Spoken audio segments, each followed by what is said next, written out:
What if the problem is not that reality is hard to understand, but that we keep trying to force it into words too quickly? Welcome to Nerdjacker's Vault.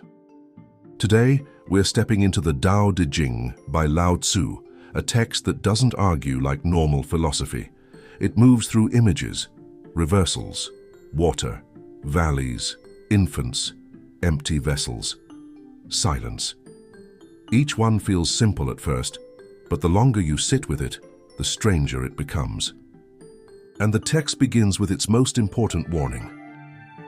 The Tao, or the way that can be described perfectly, is not the eternal Tao. The moment you fully name something, you reduce it. Because before language divides reality into categories, there is something deeper moving underneath.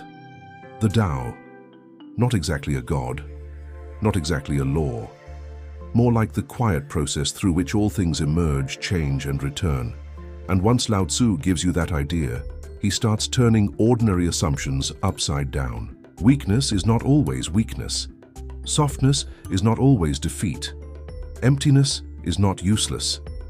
The flexible survives where the rigid breaks, and no image explains this better than water. Water does not compete. It flows downward into places others avoid. It adapts to every shape without losing itself. It nourishes everything without asking to be praised. And yet, over time, nothing can resist it. So water becomes a model for life. Power without aggression, movement without force, influence without domination. This leads into one of the most famous ideas in the book, Wu Wei. It is often translated as non-action, but Lao Tzu does not mean laziness. He means action without unnecessary struggle, doing what fits the moment, moving with the nature of things instead of constantly fighting against them. The sage acts, but does not cling, leads, but does not dominate, finishes the work, but does not turn it into self-display. And this is where the text becomes political too.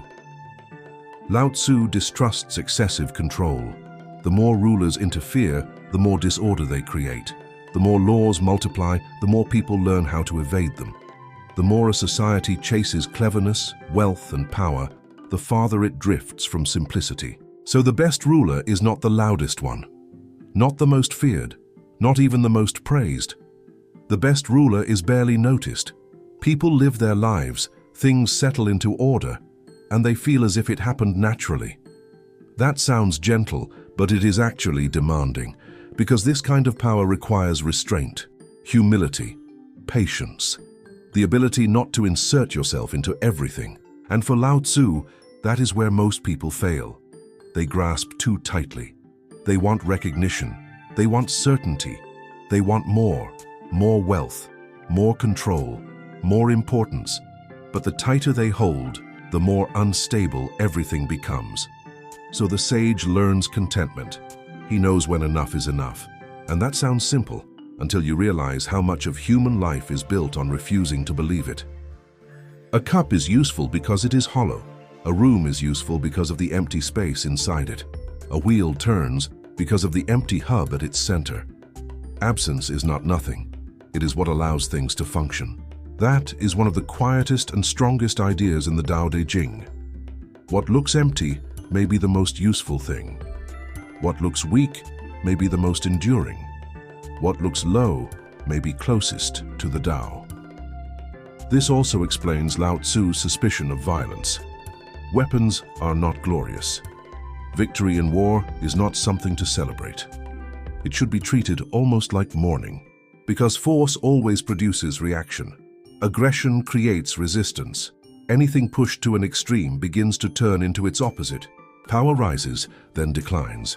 Expansion reaches its limit, then contracts. That rhythm shapes the whole book. Life returns to its root. Movement returns to stillness. The loud gives way to the quiet. The hard gives way to the soft. And maybe that is why Lao Tzu keeps returning to the image of the infant. Soft, weak, seems incomplete, and yet alive, open, resilient, full of possibility. Civilization hardens people. It teaches them to perform, compete, calculate, and cling. The Tao points in the other direction, back toward simplicity, back toward naturalness, back toward a way of living that does not constantly fight reality. And that may be the deepest question in the text. Can you move through the world without trying to dominate it? Can you act without forcing? Can you lead without needing to be seen? Can you live without turning everything into a struggle? The Dao De Jing never answers in a straight line. It circles, suggests, leaves space. Because maybe a truth like this cannot be forced either. It has to be heard slowly. The Tao itself cannot be fully explained. But perhaps that is the point. The moment we think we have completely grasped reality, we stop listening to it. And the Dao De Jing is, above all else, a book about learning how to listen again and again, even in silence. That's all for today. Please subscribe for more contents like this. For the full audiobook, please check the link in the description.